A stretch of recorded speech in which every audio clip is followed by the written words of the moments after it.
This ABC 15 News Update is sponsored by Sanderson Ford, America's best-selling Ford dealership. Hey there, happy Wednesday. I'm Amelia Fabiano with your top stories now from ABC 15 Arizona. An Operation Safe Roads exclusive, street racing and street takeovers in Tempe. This video you won't see anywhere else. It shows police tracking the problem from the skies.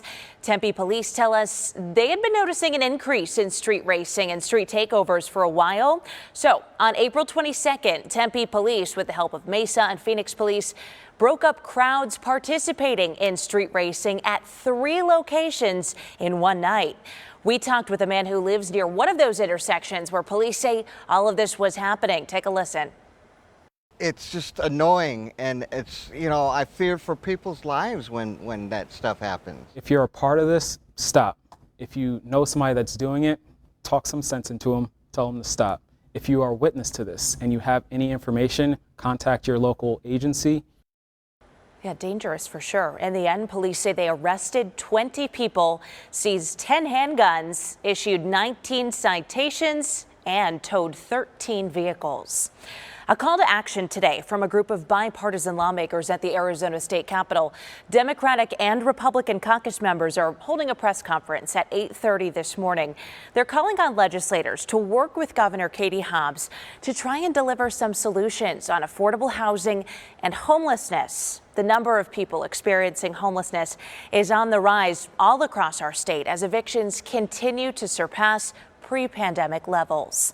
Meanwhile, more beds are on the way for seniors experiencing homelessness right here in the Valley. St. Vincent de Paul breaking ground on a new transitional housing facility in Phoenix. This is right next to their main campus, just south of the I-17 near 7th Avenue. There they are, breaking ground there. It's actually an expansion of their Ozanam banner that offers a place to stay for seniors, veterans, and adults with disabilities. The new building will have 100 additional beds. It'll also offer some services like workforce readiness programs and food assistance. It's expected to be open next year.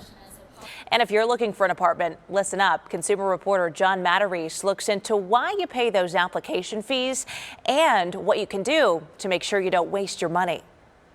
If you're looking to rent a home or apartment this spring, chances are you'll be asked to pay an apartment application fee. But before you do, find out what happens if you don't get the apartment. Mackenzie and Eric Willett have finally found a new apartment, but they're bitter after losing nearly $400 in application fees at the complex they really wanted. It said that it was going to be $80 per adult for the application fee plus $220, so the total came to $380. $380 sounded steep, but desperate, and with a new baby, the Willets paid it, only to learn they told us that our application was denied due to something being in our credit history. Even worse news, the complex was keeping the $380. I was under the understanding that it was going to be refundable.